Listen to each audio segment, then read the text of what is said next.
Unit 2 ના session પર આગળ વધીએ. યુનિટ 2 સ્ટાર્ટ કર્યું હતું આપણે.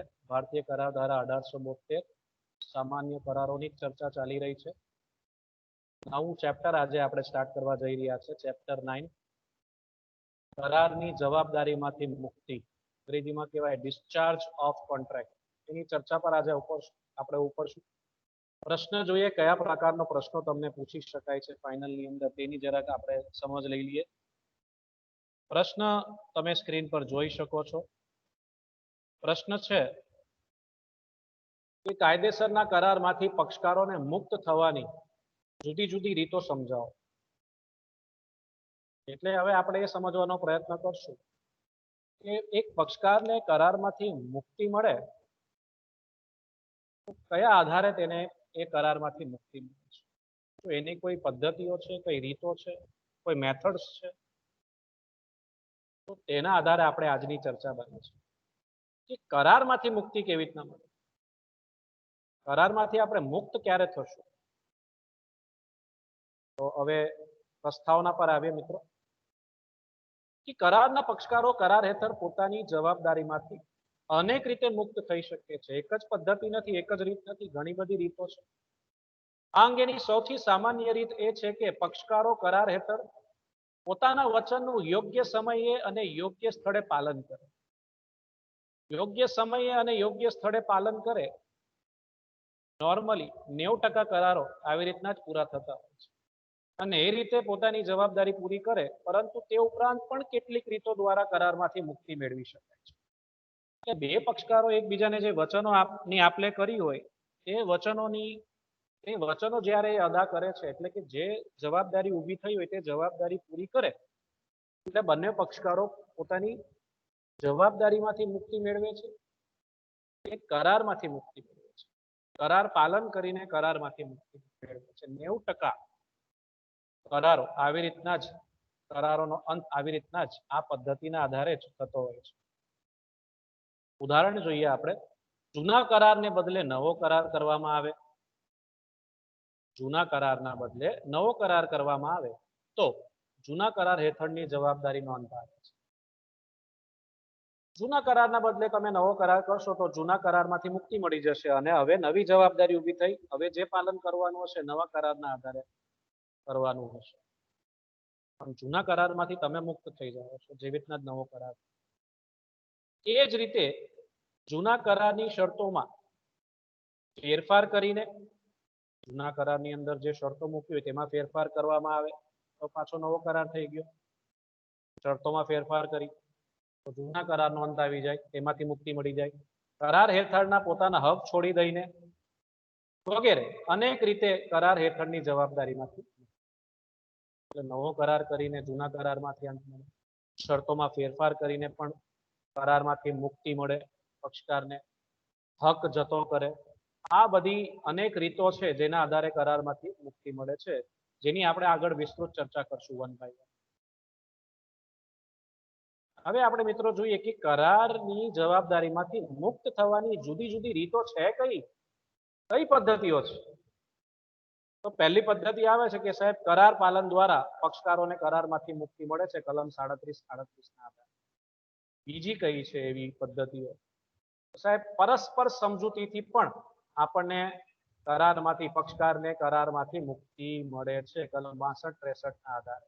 ત્યારબાદ અશક્યતા દ્વારા પણ કરારમાંથી મુક્તિ મળે છે, કલમ 56 ના આધારે, જેને આપણે અંગ્રેજીમાં કહી શકીએ છીએ ડિસ્ચાર્જ બાય ઇમ્પોસિબલ.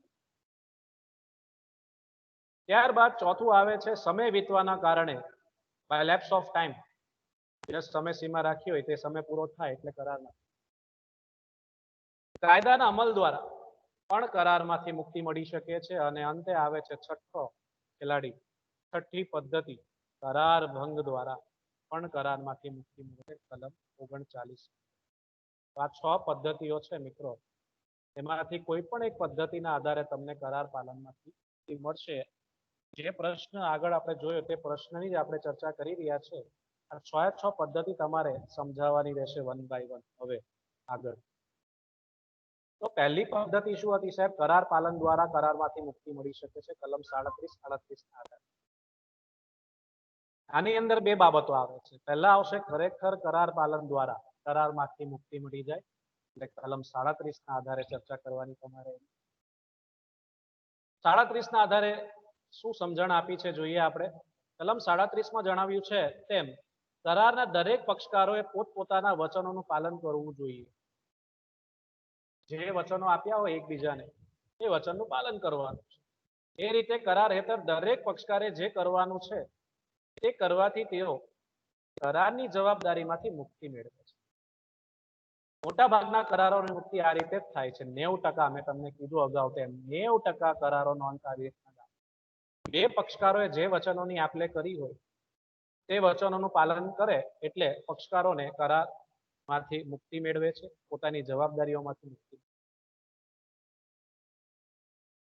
ત્યારબાદ બીજું આવે છે, તેની આપણે તો ડિટેલમાં ચર્ચા કરી છે અગાઉના સેશન્સમાં. ટેન્ડર દ્વારા કરાર પાલન કરવું. ટેન્ડર દ્વારા કરાર પાલન કરવું અથવા કરાર પાલનની દરખાસ્ત કલમ 38 મુજબની ચર્ચા આપણે કરી છે, જેની અંદર આપણે વિસ્તૃત ચર્ચા પર ઉતરેલા કે જ્યારે વચન આપનાર કરાર હેઠળ પોતે જે કરવાનું છે, વચન આપનાર કરાર હેઠળ તે જે કરવાનું છે તે કરવાની દરખાસ્ત કરે અને સામો પક્ષ તેનો સ્વીકાર નહીં કરે. સામો પક્ષ એટલે કે પ્રોમિસ, વચન લેનાર તેનો સ્વીકાર નહીં કરે તો વચન આપનાર પોતાની કરાર હેઠળની જવાબદારીમાંથી મુક્ત. આપણે આની અગાઉ ચર્ચા કરી છે કે પ્રોમિસર માલ આપવા તૈયાર હોય, રકમની ચૂકવણી કરવા તૈયાર હોય, પણ પ્રોમિસી તેનો સ્વીકાર જ ન કરે તો એમાં પ્રોમિસરનો શું વાંક? પ્રોમિસરે તો કરાર પાલનની પૂરેપૂરો પ્રયત્ન કર્યો છે, કરાર પાલનની દરખાસ્ત કરી છે, પણ પ્રોમિસી તેનો સ્વીકાર કરતો ન હોય તો એમાં પ્રોમિસરનો કોઈ વાંક નથી. એ પરિસ્થિતિની અંદર પ્રોમિસરે જે પ્રયત્ન કર્યો છે કરાર પાલન કરવા, એટલે ભવિષ્યમાં આવે એના આ પ્રયત્નના આધારે ભવિષ્યમાં આવે કોઈ જવાબદારી એની હવે બનતી નથી કે એ માલ પાછો આપે, માલની ફરી ડિલિવરી કરે, માલની સોંપણી ફરી કરે, એની હવે કોઈ જવાબદારી બનતી. એને તો જે કરવાનું હતું તેને કર્યું, યોગ્ય સમયે યોગ્ય સ્થળે જે વસ્તુ કીધી તે વસ્તુ, જેટલા જથ્થામાં કીધી તે જથ્થામાં, જે ક્વોલિટીની કીધી તે ક્વોલિટીની વસ્તુ તો એ લઈને પહોંચી પણ ગયો, માલની સોંપણી કરવા તૈયાર હતો, કરાર પાલનનો પૂરેપૂરો પ્રયત્ન કર્યો હોય, પણ સામા પક્ષકાર એટલે કે પ્રોમિસીએ અસ્વીકાર કર્યો હોય તો ત્યાં પ્રોમિસર પોતાની જવાબદારીમાંથી મુક્તિ મેળવે છે. ભવિષ્યમાં હવે એની કોઈ જવાબદારી બનતી નથી કે માલની સોંપણી. પણ જો કોઈ રકમની ચૂકવણી કરવાની હોય ને સામો પક્ષકાર એનો સ્વીકાર ન કરે તો એ ત્યાં પોતાના જવાબદારીમાંથી મુક્ત નથી. પૈસા તો એને આપવા જ પડશે. પ્રોમિસીએ આજે અસ્વીકાર કર્યો હોય તેવું જરૂરી નથી કે પ્રોમિસર ત્યાંથી મુક્ત થઈ ગયો છે. હાલની ડિલિવરી આપવાની હોય તો તેમાંથી એ મુક્ત થઈ શકે છે, પણ જ્યાં રકમની ચૂકવણી કરવાની છે ત્યાં મુક્તિ મળતી નથી. પૈસા તો એને આપવા જ પડશે, આજે નહીં તો કાલે. પણ હા, જે તારીખે તમે પરફોર્મન્સ આપ્યો હોય તે તારીખથી લઈને ત્યારબાદ જેટલો સમય ગયો હોય, 6 મહિના પછી, વર્ષ પછી, એના પર જે વ્યાજ આપવાની વાત કરતી હોય તો એ વ્યાજ આપવા એ જવાબદાર નથી. કોણ? પ્રોમિસર. પ્રોમિસર વળી પાછો અહીંયા પોતાના હક ગુમાવતો નથી. એને જો કોઈ નુકસાન થાય તો એ પ્રોમિસી પાસેથી મેળવી શકે છે દાવો. આવી રીતના પ્રથમ પદ્ધતિના આધારે 37 અને 38 ખરેખર કરાર પાલન દ્વારા મુક્તિ મળી શકે છે. એવી જ રીતે ટેન્ડર દ્વારા પણ કરારમાંથી મુક્તિ મળી શકે છે. પહેલી પદ્ધતિની ચર્ચા કરી. બીજી પદ્ધતિ પર આવીએ, પરસ્પર સમજૂતીથી, અંગ્રેજીમાં કહેવાય by mutual consent or by mutual agreement. આવી રીતના પણ આપણે કરારમાંથી મુક્તિ મેળવી છે. ખૂબ સરળ છે આ. કલમ 62 અને 63 ના આધારે ચર્ચા બનશે આની. ખૂબ સરળ એટલે છે કે બે પક્ષકારો મળીને કરાર કરી શકે છે, બે પક્ષકારો ભેગા થઈને કરાર કરી શકે છે સંમતિ આપીને. તો એવી રીતે બે પક્ષકારો ભેગા થઈને કરારનો અંત પણ લાવી શકે છે પરસ્પર રીતે ભેગા થઈ. તો જ્યારે પક્ષકારો જૂના કરારને બદલે નવા કરાર કરે ત્યારે જૂના કરાર હેઠળની તેમની જવાબદારી નોંધતા. તમે જ્યારે નવો કરાર કરો છો અને તે કોના વિકલ્પમાં કરો છો? જૂના કરારના બદલે કરો છો. તો શું થશે આ પરિસ્થિતિમાં? સાહેબ, જૂના કરારની જે જવાબદારીઓ હતી તેમાંથી આપણને મુક્તિ મળી જાય છે. નવા કરારના આધારે, નવી શરતોના આધારે તમારે તેનું પાલન કરવું પડશે। કલમ 62 માં એની જ ચર્ચા છે। જો કરારના પક્ષકારો તેને એટલે કે જૂના કરારના બદલે નવા કરાર કરે કે જૂના કરાર રદ કરવા અથવા તો તેમાં ફેરફાર કરવા, ત્રણ બાબતો છે। જૂના કરારના બદલે નવો કરાર કરવા, એટલે પહેલી બાબત છે નવો કરાર કરવો। બીજી બાબત છે જૂનો કરાર રદ કરવો, જે કરાર હોય તેને રદ જ કરી દો, વાર્તા પૂરી થઈ જાય। અથવા ત્રીજી બાબત છે તેમાં ફેરફાર કરવા, સમજૂતી કર, તો મૂળ કરારનું પાલન કરવાની જરૂર નથી। જે જૂનો કરાર હતો તેનો અંત આવી જાય છે। નવો કરાર કરવામાં આવ્યો હોય તો નવા કરારના આધારે હવે આપણે એમાં કરાર પાલન કરવાની જરૂર બને। એટલે એ જે કલમ 62 છે તેના આધારે ત્રણ એવી પદ્ધતિઓ અથવા ત્રણ સ્વરૂપ એના ઉભા થાય છે। તે કયા સાહેબ? કયા આધારે કર મુક્તિ મળશે કરારમાંથી પક્ષકારોને? તો સાહેબ નવો કરાર દ્વારા જૂના કરારમાંથી મુક્તિ મળે છે। બીજું છે જૂનો કરાર રદ કરીને કરારમાંથી મુક્તિ મળી જાય, કરાર જ રદ કરી દો, વાર્તા પૂરી થઈ જાય। ત્રીજું છે જૂના કરારમાં ફેરફાર દ્વારા, એટલે કે જૂના કરારની જે શરતો હોય એમાં ફેરફાર કરી દો, જૂનો કરાર હવે રહ્યો નથી, જૂના કરારમાંથી મુક્તિ મળી જાય, એની શરતોમાં આપણે ફેરફાર કરશું તો એ નવો કરાર થઈ જશે। એવી રીતના જૂની શરતના આધારે જે જૂનો કરાર હતો ત્યાંથી આપણને મુક્તિ મળી જાય છે। આગળ જોઈએ, આ તો 62 ની ચર્ચા થઈ। 63 માં શું આવે તેના પર આગળ વધીએ। પરંતુ જ્યાં નવો કરાર અથવા કરાર રદીકરણ, ત્રણ બાબતો જે હમણાં અગાઉ જોઈ તે આપણે પાછલી સ્લાઇડમાં, નવો કરાર, ન્યૂ કોન્ટ્રાક્ટ, કરાર રદ કરીને અથવા તેની શરતોમાં ફેરફાર, જો આવા પ્રકારનો કોઈ કૃત્ય ન થયો હોય તો કલમ 62 લાગુ પડે નહીં।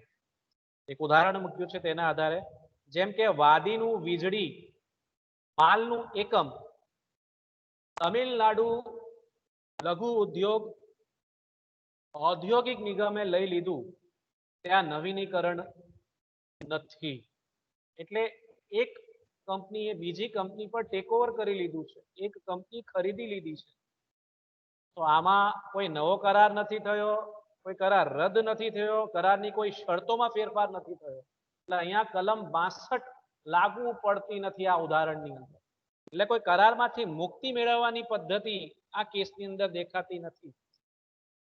આ કેસ કયો કેસ છે? તો સાહેબ પ્રેમરાજ વર્સિસ સ્ટેટ 1977। એટલે અહીંયા કોઈ કરારમાંથી મુક્તિના આધારે મુદ્દો ઉભો થતો નથી। જૂના કરારમાંથી પક્ષકારોની મુક્તિ એ નવા કરારનો અવેજ ગણાય છે। બહુ જ અગત્યનું સ્ટેટમેન્ટ છે। જૂના કરારમાંથી પક્ષકારોની મુક્તિ એ નવા કરારનો અવેજ ગણાય છે। નવો કરાર જે આપણે કરીએ છીએ એનો આધાર શું છે સાહેબ? જૂનો કરાર।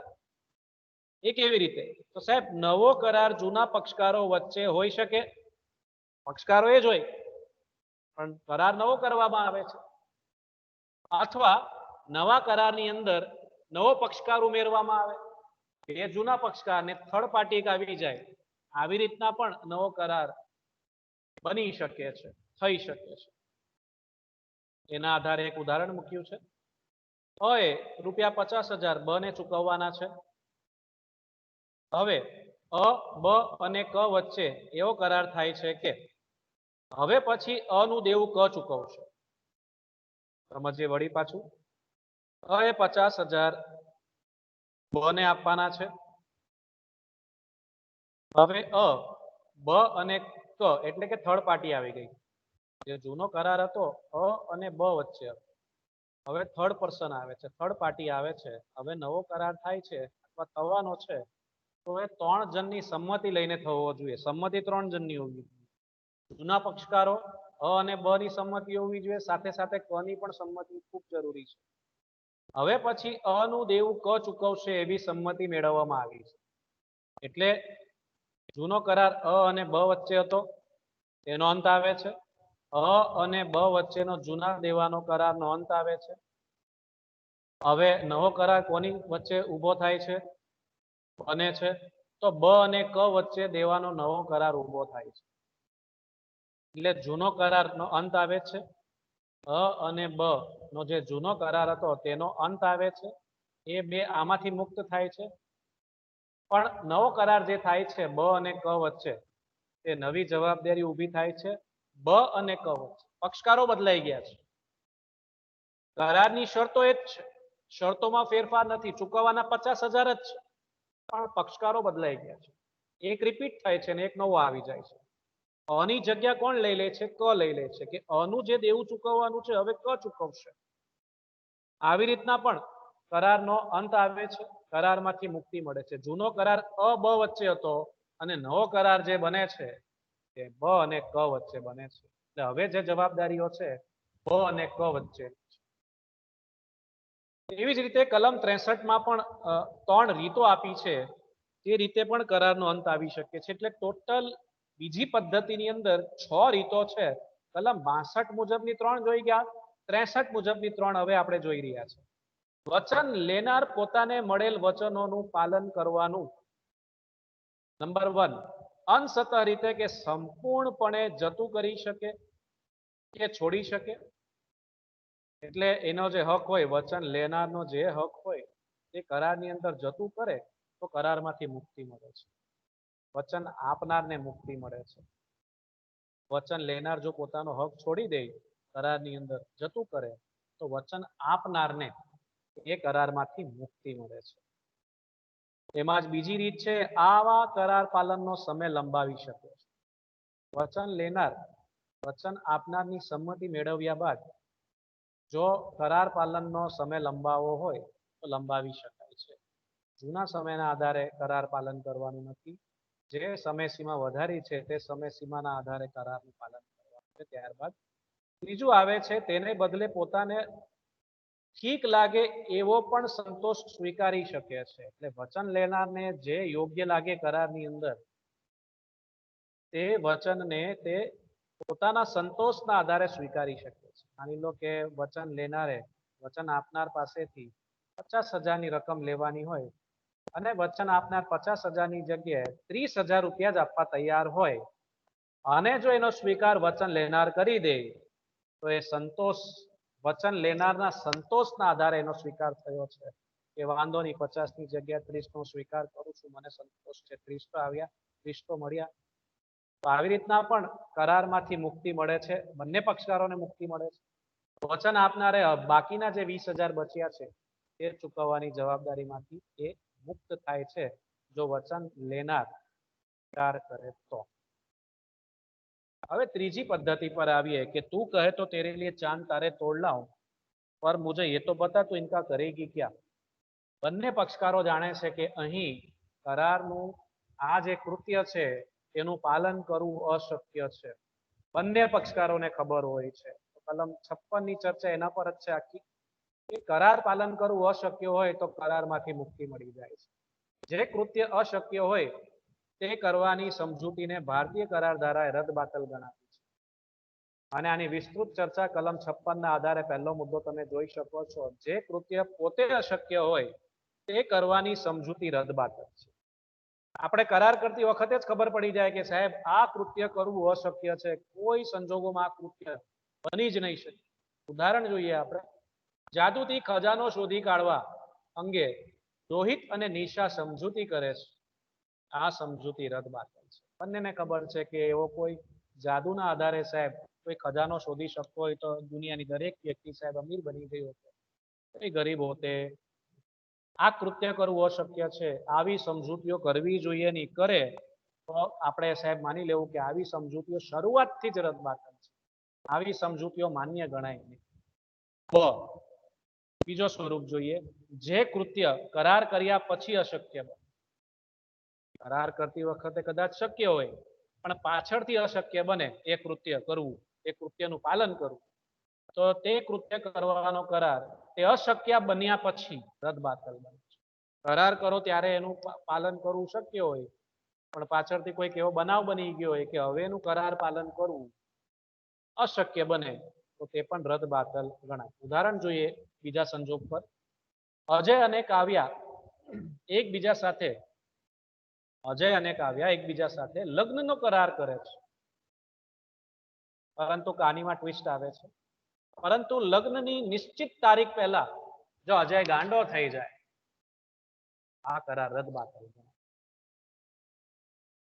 કેમ?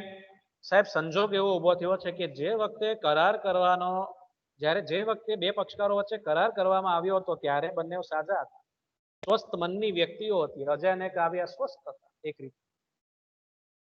પણ જે તારીખ નક્કી કરવામાં આવી હોય લગ્નની, તે તારીખ એ અથવા તેની પહેલા જો બેમાંથી એક પક્ષકારની માનસિક સ્થિતિ હલી જાય, અસંતુલિત થઈ જાય માનસિક રીતે, જેમ કે અજય નામની વ્યક્તિ ગાંડો થઈ ગયો છે, સાહેબ આપણને ખબર પડે કે વ્યક્તિ ગાંડી થઈ ગઈ છે તો શું આપણે એની સાથે વ્યવહાર કરશું?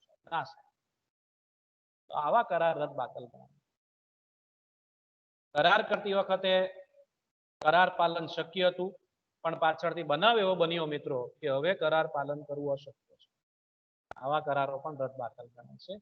પક્ષકારોને કરારમાંથી મુક્તિ મળી જાય છે. કાવ્યાએ પરફોર્મન્સ નથી આપવાનું, અજય તો એમાં આપવા સક્ષમ નથી. આગળ વધીએ. અશક્યતાના બનાવના આધારે પક્ષકારોને કરારમાંથી મુક્તિ મળતી હોય છે. આ બનાવોના આધારે પક્ષકારોને કરારમાંથી મુક્તિ મળતી હોય છે. પહેલો બનાવ જોઈએ કલમ 56 ના આધારે. વિષય વસ્તુનો નાશ થઈ જાય તો પક્ષકારોને કરારમાંથી મુક્તિ મળી જાય છે. કરારના મૂળભૂત ઉદ્દેશની નિષ્ફળતાના આધારે પણ પક્ષકારોને કરારમાંથી મુક્તિ મળી જાય છે. કોઈ કાયદાકીય શક્યતા ઊભી થઈ જાય, કાયદાકીય ફેરફાર થઈ જાય તો તેના આધારે પણ પક્ષકારોને કરારમાંથી મુક્તિ મળે છે. શારીરિક અશક્યતા ઊભી થઈ જાય ત્યારે પણ પક્ષકારોને કરારમાંથી મુક્તિ મળે. અથવા બે જે દેશો છે તે દેશો વચ્ચે યુદ્ધની જાહેરાત થઈ જાય તો એ બંને દેશોના નાગરિક કરાર પાલન કરી શકે નહીં એવી પરિસ્થિતિનું નિર્માણ થઈ જાય કે કરાર પાલન કરવું અશક્ય બની જાય.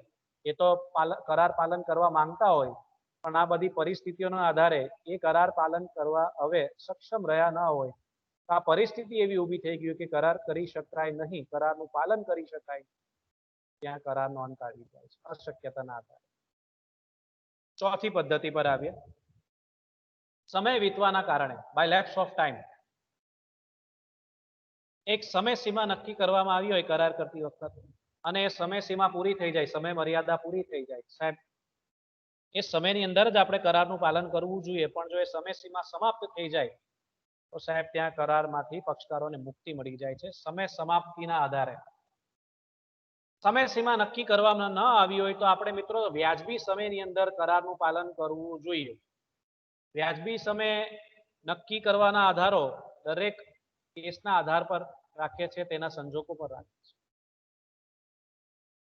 એક પક્ષ તરફથી નિયત કે વ્યાજબી સમયમાં કરારનું પાલન ન થાય તો તે અંગેના દાવો બીજા પક્ષકારે ભારતના દાવાઓના મુદ્દતના કાયદાએ જે સમય મર્યાદા નક્કી કરી હોય એ સમય મર્યાદામાં દાખલ કરવો જોઈએ. તેમ એ ન કરે તો પછી કરારનો અંત આવ્યો ગણાય. આપણા ભારતની અંદર મિત્રો ઇન્ડિયન લિમિટેશન એક્ટ સમય મર્યાદા ધારા 1965 લાગુ છે. એના આધારે આપણે એટલી સમય સીમાની અંદર જો આપણે કંઈક દેવું કોઈકની પાસેથી વસૂલ કરવાનું હોય, આપણે કોઈકને લોન આપી હોય ને આપણે એ લોન પરત મેળવવાની હોય, એની પાક્યા તારીખ બાદ 3 વર્ષની અંદર આપણે એની પાસેથી દેવું વસૂલ કરી લેવું જોઈએ. કાયદાકીય પગલાં લઈને જો એ પેમેન્ટ ન આપતો હોય, ચૂકવણી ન કરતો હોય તો આપણી પાસે સમય સીમા કેટલી? આપણી પાસે સમય સીમા 3 વર્ષની છે. 3 વર્ષની અંદર આપણે એની પાસેથી પેમેન્ટ મેળવવાનો પ્રયત્ન કરવો જોઈએ. પહેલા પ્રેમથી ધક્કા ખવડાવતો હોય કદાચ આપણને, ત્યારબાદ જો એ ન માનતો હોય તો આપણે એના પર કાયદાકીય પગલાં લઈને દાવો કરીને 3 વર્ષની અંદર આપણે લીગલી 3 વર્ષની આપણે એની પાસેથી વસૂલાત કરી શકીએ છીએ. ઉદાહરણ થકી સમજીએ વધારે ડિટેલમાં. રાજુ બાબુને ₹10,000 આપે છે, એટલે લોન આપે છે, ઉધાર આપે છે. રાજુ બાબુને આપે છે એટલે રાજુ કોણ થયો સાહેબ? લેણદાર, બાબુ દેવાદાર. બાબુ 1 માસમાં એ રકમ પરત કરવાનું વચન આપે છે. દેવાદાર બાબુ જે છે તે 1 માસમાં તે ચૂકવણી કરવાની વચન આપે છે, પરંતુ 1 માસમાં તે રકમ પરત કરતો નથી. એટલે 1 માસ પછી તે રકમ એ દેવું પાકી ગયું ગણાય. હવે આ 1 માસ પછી આપણી પાસે કેટલી સમય સીમા છે? ઇન્ડિયન લિમિટેશન એક્ટ 1965 ના આધારે હવે આ 10,000 ની આપણે જે વસૂલાત કરવાની છે, આપણી પાસે કેટલી મુદ્દત અવેલેબલ છે? સાહેબ આપણી પાસે 3 વર્ષની મુદ્દત અવેલેબલ છે ભારતીય જે સમય મર્યાદા ધારા છે તેના આધારે. આ સમય સીમાનું આપણે પાલન કરવાનું છે. 3 વર્ષ ઉપર થઈ જશે તો પછી આપણે 10,000ની વસૂલાત કરી શકશું નહીં કાયદાકીય રીતે. દાવાઓની મુદ્દતના કાયદા અનુસાર આ અંગેનો દાવો રાજુએ 3 વર્ષની અંદર દાખલ કરવો જોઈએ. રાજુ પાસે હવે કેટલો સમય બચ્યો છે સાહેબ? 3 વર્ષની મુદ્દત છે. 3 વર્ષની અંદર એને દાવો કરીને પોતાના 10,000 પ્લસ જે વ્યાજ બનતું હોય એના ઉપર એ વસૂલ કરી શકે છે. પણ જો 3 વર્ષ બાદ લેણું મુદ્દત બહાર બન્યું કહેવાય અને એની કાયદેસર વસૂલાત થઈ શકે નહીં. એટલે અહીંયા સમય સીમા કેટલી થઈ ગઈ આપણી પાસે? એમ તો 1 માસ હતી જ, પણ ત્યારબાદ હજી આપણી પાસે કેટલી સમય સીમા છે કાયદેસર રીતે? 3 વર્ષ. 3 વર્ષ પછી આ કરારનો અંત આવી જાય છે. બંને પક્ષકારો પોતાની જવાબદારીમાંથી મુક્ત થઈ જાય છે. એટલે કે લેણદાર દેવાદાર પાસેથી હવે 10,000 વસૂલ કરી શકે. 3 વર્ષની જે કાયદેસર સમય સીમા છે એનો પણ અંત આવી જાય છે. એટલે આની આપણે કાળજી રાખવાની છે, ધ્યાન રાખવાનું છે. તો 5મી પદ્ધતિ પર આવીએ. કાયદાના અમલ દ્વારા, બાય ઓપરેશન ઓફ લો. હવે જે કરવાનું છે કાયદો કરશે. આપણે બસ કાયદાના આધારે કાયદાકીય પગલાં લઈને અથવા કંઈક એવા દસ્તાવેજો અથવા પુરાવાના આધારે કરારમાંથી મુક્તિ મેળવી શકીએ છીએ. આની અંદર 3 સ્વરૂપો છે. તે 3 સ્વરૂપો આપણે જોઈએ. પહેલો સ્વરૂપ જોઈએ કે કાયદાના અમલ દ્વારા કેવી રીતના કરારમાંથી મુક્તિ મળી શકે. એટલે હવે જે કંઈ કરવાનું છે કાયદાના આધારે આપણે કરારમાંથી, કાયદાનો ઉપયોગ કરીને કરારમાંથી મુક્તિ મેળવવાની છે. તો એ કેવી રીતે? તો પહેલું જોઈએ બાય મર્જર. અંગ્રેજીમાં મર્જર કહેવાય, ગુજરાતીમાં વિલીનીકરણ દ્વારા. વાત હકની આવે છે, રાઇટ્સની આવે છે. જોઈએ, જ્યારે કરાર કરનાર પક્ષકારો બીજો વિશાળ હકવાળો કરાર કરીને પ્રથમ કરારનું બીજા વિશાળ હકવાળો કરાર કરીને પ્રથમ કરારનું તેમાં વિલીનીકરણ કરી દે ત્યારે પ્રથમ કરારના પાલનમાંથી મુક્તિ મળે છે. અહીં 2 કરારો છે અને 2 કરારોની અંદર હકની વાતો કરી છે. પ્રથમ કરાર જે છે એક રીતે માની લો જૂનો કરાર છે. પ્રથમ કરારની અંદર જે અધિકાર પક્ષકારોને મળ્યા છે એ નબળા સ્વરૂપના છે, સૂક્ષ્મ સ્વરૂપના છે, વિશાળ નથી. અહીં જે બીજો કરાર કરવામાં આવે છે તે બીજો કરાર જે છે વિશાળ હકવાળો છે, વિશાળ સ્વરૂપનો છે. તો એવું બને ને કે વિશાળ સ્વરૂપ વાળો જે કરાર છે, એટલે જે બીજો કરાર છે તેની અંદર પ્રથમ કરારનો સમાવેશ થઈ જાય છે, એની અંદર તે વિલીન થઈ જાય છે. જો એવું થઈ જાય તો પ્રથમ કરારમાંથી પક્ષકારોને મુક્તિ મળી જાય છે. એટલે હવે જે પાલન કરવાનું છે બીજા કરારના આધારે કરવાનો છે. બીજો જે વિશાળ સ્વરૂપનો છે કરાર, એના આધારે તેનું પાલન કરવાનું છે. પ્રથમ કરારમાંથી બંને પક્ષકારોને મુક્તિ મળી જાય છે. ઉદાહરણ થકી સમજીએ. ભાડૂત જ્યારે ભાડાવાળી જગાનો ખુદ માલિક બને, ભાડૂત જ્યારે ભાડાવાળી જગાનો ખુદ માલિક બને ત્યારે ભાડૂત તરીકેનો હક તેના માલિકીના હકમાં વિલીન થઈ જાય છે. જૂનો કરાર જે કરવામાં આવ્યો હતો એટલે એક ભાડુઆત પોતાના જે ભાડાવાળી જગ્યામાં રહેતો હતો એ ભાડુઆત તરીકે રહેતો હતો. એ જ મકાનને માની લઈએ એને પરચેસ કરી લીધો, ખરીદી લીધો. તો હવે ભાડુઆતથી એની પોઝિશન, એની સ્થિતિ બદલાઈ ગઈ. હવે એ મકાનનો માલિક થઈ ગયો છે. એટલે જે ભાડુઆત તરીકેની એની જે કરાર કરવામાં આવ્યો હતો, જ્યારે ભાડુઆત હતો ત્યારે જે કરાર કરવામાં આવ્યો હતો એ કરારનો અંત આવી ગયો છે. હવે ભાડુઆત રહ્યો જ નથી. એ પ્રથમ કરાર ગણાય ભાડુઆત તરીકેનો. બીજો જે વિશાળ સ્વરૂપનો કરાર છે તે શું છે? હવે માલિક બની ગયો છે, તે વિશાળ સ્વરૂપનો કરાર થઈ ગયો. આ જે વિશાળ સ્વરૂપ વાળો જે કરાર છે તે નબળા સ્વરૂપના કરારની અંદર ફેરવાઈ ગયો છે, વિલીન થઈ ગયો છે. એની અંદર તેનો સમાવેશ થઈ ગયો છે. તો હવે ભાડુઆત તરીકેની એની કોઈ જવાબદારી બનતી નથી. હવે ભાડુત રહ્યો નથી તો હવે એને કોઈ ભાડું આપવાની જરૂર બનતી નથી. કેમ? એ માલિક બની ગયો છે. આવી રીતના પણ કરારનો અંત આવે છે વિલીનીકરણ દ્વારા. બીજા મુદ્દા પર જઈએ. નાદાર વ્યક્તિ. જ્યારે કોઈ વ્યક્તિ નાદાર થાય ત્યારે નાદારીમાં સાબિત કરી શકાય એવા દેવા અંગે નાદાર મુક્ત બને છે. નાદારી સાથે સાથે પક્ષકારની મૃત્યુ પણ તમે લખી શકો છો. મૃત્યુ અથવા નાદાર વ્યક્તિ આમ તમે એડ પણ કરી શકો છો અંદર. કે જે વ્યક્તિ સાથે કરાર કરવામાં આવ્યો હોય તે પક્ષકાર જો નાદાર જાહેર થઈ ગયો હોય તો હવે એની પાસે રૂપિયા જ ન રહ્યા હોય તો તમને આપશે શું?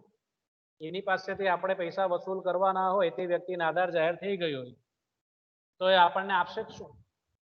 એટલે અદાલતે તેને નાદાર જાહેર કરી દીધી હોય અથવા એ વ્યક્તિ મૃત્યુ પામી હોય તો એની ડેથ સર્ટિફિકેટના આધારે કહી શકાય છે કે સાહેબ એ વ્યક્તિ જ નથી રહી તો હવે કરાર પાલન કરશે કોણ? કાયદેસર રીતે આપણે જોવા જઈએ તો કરારનો અંત આવી જાય છે. કરારનું પાલન જે વ્યક્તિએ કરવાનું હતું તે વ્યક્તિ જ ન રહ્યું હોય અથવા તે નાદાર જાહેર થઈ ગયું હોય તો કરારમાંથી મુક્તિ મળી જાય છે. અહીંયા આધાર પુરાવા શું હશે? જે વ્યક્તિની મૃત્યુ થઈ છે તેનો ડેથ સર્ટિફિકેટ હશે, તે આધાર પુરાવો છે. તે આધાર છે, પુરાવો છે, સબૂત છે. જે વ્યક્તિ નાદાર જાહેર થયો હોય તે અદાલત જાહેર કરે છે એનું પણ સર્ટિફિકેટ હોય છે. ઇન્સોલ્વન્સી સર્ટિફિકેટ એ પુરાવો હોય છે. એના આધારે પણ આપણને ખબર પડે છે કે આ વ્યક્તિ તો નાદાર જાહેર થઈ ગઈ છે, મારે આની પાસે 50,000 લેવાના. એની પાસે તો છે જ નહીં, હવે આપશે શું? તો ત્યાં પણ કરારમાંથી મુક્તિ મળી જાય છે. ત્યાં કરારનો અંત આવી જાય છે. કાયદેસર રીતે કરારનો અંત કાયદા દ્વારા. ત્રીજા સ્વરૂપ પર આવે મહત્વના ફેરફાર દ્વારા. ફેરફાર થાય છે કરારની અંદર પણ આ ફેરફાર કેવા છે? મહત્વના છે. મહત્વના એટલે એની અંદર જે કંઈક શરતો મૂકવામાં આવી હોય એનો જે મુખ્ય કન્ટેન્ટ, જે મુખ્ય બાબત હોય છે એ મહત્વની છે અને એ મહત્વની બાબતની અંદર જ જો ફેરફાર કરી દેવામાં આવે પણ સંમતિ વગર, પક્ષકારની સંમતિ લીધા વગર આપણે કરારની અંદર કંઈક મહત્વના ફેરફાર કરી દઈએ આપણા મનના આધારે, આપણી મરજીના આધારે, તો ત્યાં પણ સામો પક્ષકાર કરારમાંથી મુક્ત થઈ જાય છે. જે ફેરફારો કરવા હોય તે ફેરફારો એકબીજાની સંમતિ લઈને થઈ શકે છે. સંમતિ વિના આપણે કરારની અંદર ફેરફારો કરી શકીએ. એટલે માની લો એક વ્યક્તિએ બીજી વ્યક્તિને ચેક આપી હોય, ચેક ઇસ્યુ કર્યો હોય અને એ ચેકની રકમ 3,000 રૂપિયા હોય અને આપણે 3,000 ના 30,000 કરી દઈએ સામા પક્ષકારની સંમતિ લીધા વગર કે સાહેબ તમારે 30,000 આપવાના હતા, તમે તો 3,000 નો ચેક આપી દીધો છે, તો આપણે સામા પક્ષકારની સંમતિ લઈને એમાં ફેરફાર કરવા જોઈએ. પૂછ્યા વગર નહીં. પૂછ્યા વગર ફેરફાર કરશું, ભલે કાયદેસર આપણે 30,000 લેવાના છે પણ આપણે ફેરફાર પૂછીને જ કરવાના છે. તો આપણે સામા પક્ષકારની સંમતિ લઈને અંદર મહત્વનો ફેરફાર, આ ફેરફાર મહત્વનો કહેવાય. રકમમાં ફેરફાર એ મહત્વનો ફેરફાર કહેવાય. એટલે આ ફેરફાર થઈ શકે છે પણ સંમતિ લઈને આપણે ફેરફાર કરવો જોઈએ. સંમતિ લીધા વગર આપણે ફેરફાર કરશું તો સામો પક્ષકાર પોતાની જવાબદારીમાંથી મુક્ત થઈ શકે છે. આવી પરિસ્થિતિમાં કાયદેસર મુક્ત થઈ શકે છે. છેલ્લી પદ્ધતિ પર આવીએ, કરાર ભંગ દ્વારા.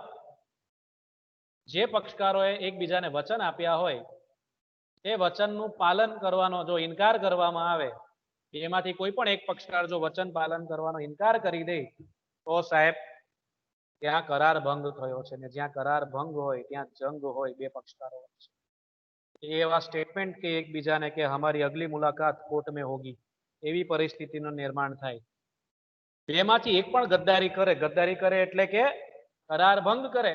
જે વચનોની આપલે થઈ હોય તો પ્રોમિસર કરાર ભંગ કરે અથવા પ્રોમિસર કરાર ભંગ ન કરે તો પ્રોમિસી કરાર ભંગ કરી, એમાંથી એક ગદ્દારી કરે તો જે નુકસાન થાય છે પક્ષકારોને તે નુકસાન વળતરની માંગણી થઈ શકે છે.